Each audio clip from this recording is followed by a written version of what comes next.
family, the Baumel family, lived in Borough Park.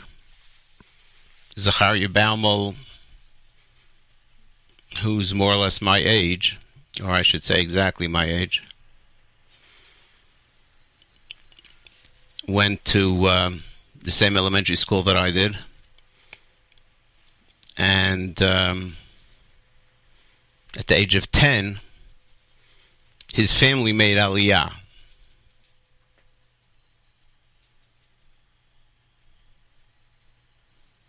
If I have it correctly, it was but a few years after the Six-Day War, and many American families did that. Not enough. As I like to say, my family made attempted Aliyah. I think it was when I was 11. And Zachary Baumel grew up in Israel from the age of 10. Went to the Hesder program, was in the Yeshiva Har Etzion at the Gush, and was called up during the First Lebanon War in June of 1982. He was a member of a tank battalion. Each tank has 4 people in it. They were sent by the army erroneously into an area, a big valley, where they were met by an ambush of the Syrian army. Now, don't forget, this was a fight, a battle that Israel was conducting in Lebanon against the Palestinian Arabs who had set themselves up there and were constantly firing into northern Israel. Imagine what we know now goes on in Gaza, where they keep firing rockets into Otef Aza, into the area in the south around Gaza, on the perimeter of Gaza. So in those days, this would take place on the northern border, Kiryat Shmona. Kids were living in air raid shelters and so forth. They had Russian-made, what were called Katyusha rockets. Couldn't aim them very well, but they fired many at a time and caused damage and havoc and scare. And it was an impossible situation. Menachem Begin was the prime minister. Ariel Sharon was the defense minister. It was a war that ended up in a mess. But that's for another 5 shows. The ambush took place at Sultan Yaaquob. That is the Arabic name for the place that has been, the name of which has been burnt in our memories, because 20-something young men were killed in the ambush, and 3 disappeared.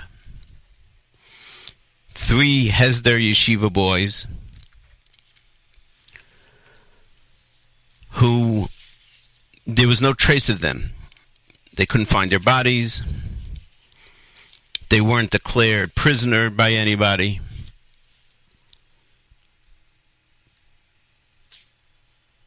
Syria claims that they didn't have them.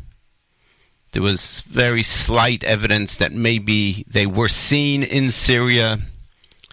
Probably incorrect as we look back at it today. Zachary Baumel, Zachariah Shlomo ben Miriam, Tzvi ben Penina Feldman, and Yekutiel Yehuda Nachman ben Sarah Katz. Yehuda Katz.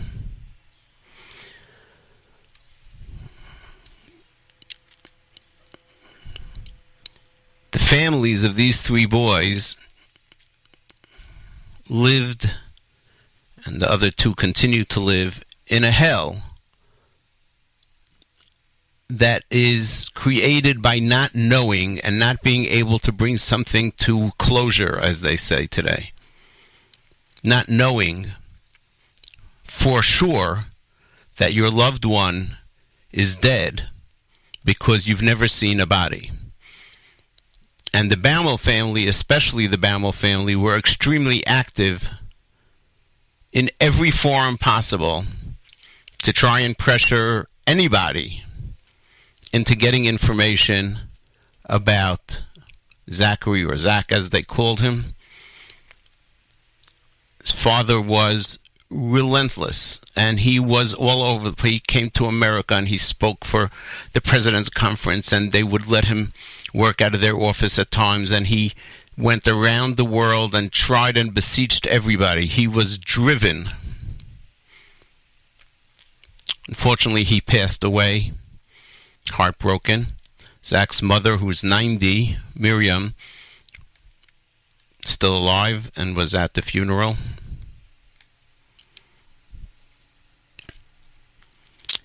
Many thought that Israel just gave up hope, especially the families. And these are things that, unfortunately, you need to be quiet about on one hand. On the other hand, you want to give the families some understanding that they're not being neglected and they're not being ignored. And as crazy as it sounds, I don't know how many other nations do this. Maybe they do, but to think of how much has gone into finding the body of one soldier from 37 years ago and bringing it to Kever Yisrael, bringing him to Kever Yisrael, is just beyond comprehension, and shows you how the state of Israel values each and every person, each and every neshama that is in its armed forces, and does not give up hope.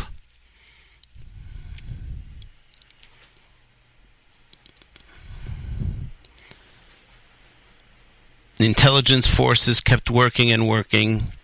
In the past, they were given incorrect information that said that they were buried in a certain cemetery in Damascus. After a lot of lobbying and diplomatic work, they were allowed to dig in that cemetery, and the bodies were not found. Then, what seemed to be better information came that they were buried in a cemetery in a refugee camp south of Damascus called Yarmouk. The only problem was that the area was occupied by ISIS, and nothing was happening in this area when ISIS was there. Once ISIS was defeated and thrown out, Russia, who are now the de facto controllers, overlords, whatever you want to call it, of Syria, had the ability to do whatever they want. And by personal request of Prime Minister Netanyahu, based on the intelligence information that the Mossad, the Shin Bet, and the Israeli Army intelligence gave him, he asked Putin to allow the search to be done in that cemetery. Now, a lot of the information I'm giving you, all of which is from the media, the general media, I don't have any sort of inside Mossad sources. So there are parts of it that I don't understand exactly how it works, and I guess that's the way it should be. But the way it is told, to whatever extent we can understand this, the Russian army, soldiers of the Russian army, were digging up bodies in this cemetery, in this Arab cemetery south of Damascus in Syria, and trying, by looking at certain indicators, trying to see if any of those bodies belong to the Israeli MIAs. Now, we saw that the body of Zachariah Baumel was brought back to Israel. What we didn't know was that this was like the second round. Previously, months ago, 4 coffins were brought. Bodies taken out of Syria, brought to Russia, brought to Israel, DNA checked, and negative. Wrong bodies. I don't know what they do with the bodies. Do they return them afterwards to Syria? I have no idea. And they kept digging and looking. And finally, in one grave, they found the body. And, as I understand it, in the grave were other artifacts, like army boots that had the Tzahal insignia on it. And most chilling of all, a pair of tzitzit. How do people explain that a body that was buried for 37 years had something like that wouldn't decompose and so forth? So the explanation seems to be that the body wasn't buried there all along. That the Palestinian Arab forces or whoever was holding the body knew that they had a great bargaining chip in their hands, and they preserved the body in whichever way one does, and preserved the boots and the overall that he wore from his uniform in the tank, and preserved the tzitzit, and then later buried it much later, not that long ago, it would seem, in that cemetery. I don't know. There's more here. As I said, there's more covert than overt. But one thing we know for sure, that more bodies were found and tested in more than one go-round. And ultimately, one of the bodies of the 3 men, of the 3 Kedoshim, were found. What happens now to the bodies of Tzvi ben Penina Feldman and Yekutiel Yudah Nachman ben Sarah Katz? There are those who, well, you have to understand that Tzvi Feldman and Zachariah Baumel were in the same tank at Sultan Yaaquob. Yehuda Katz, who, by the way, is a cousin of our dear friend and fellow broadcaster and staff member here at the Nachum Siegel Network, cousin of Robert Katz. Yehuda Katz was not in that tank. He was in a different tank, which was further down south in that same valley, in that same battle. But it could be more understandable if one would say that his body would not be together with the other 2. They hope that they will find the other 2. There's a fear that because it is now so public,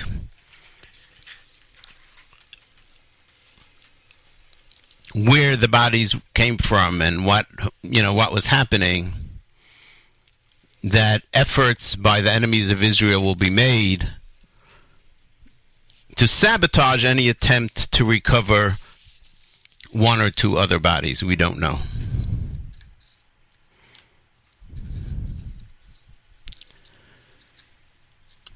Hopefully all of us pray, especially in shul on Shabbat in public, say a Mishaberach for Israel's missing in action and prisoners of war. Although there are no more prisoners of war, they're all missing in action. And every shul over this past Shabbat crossed out, over the past weekend I should say, not on Shabbat, crossed out the name of Zachariah Shlomo ben Miriam Baumel. And we hope we get to cross off the names of Tzvi ben Penina Feldman and Yekutiel Yehuda Nachman ben Sarah Katz. But until we can, let's always pray for them, as well as for Ron ben Batya Arad and Guy ben Rina Chever. And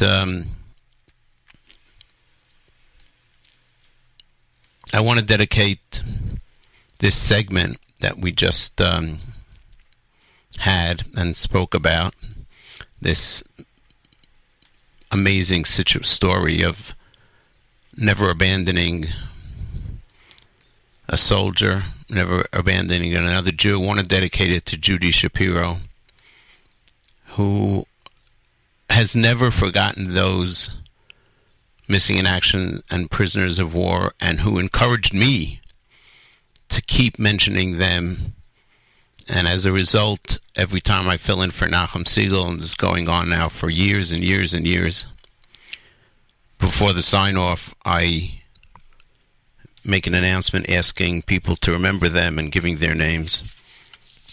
And so, Judy, you should be feeling a certain sense of closure and relief, at least partially,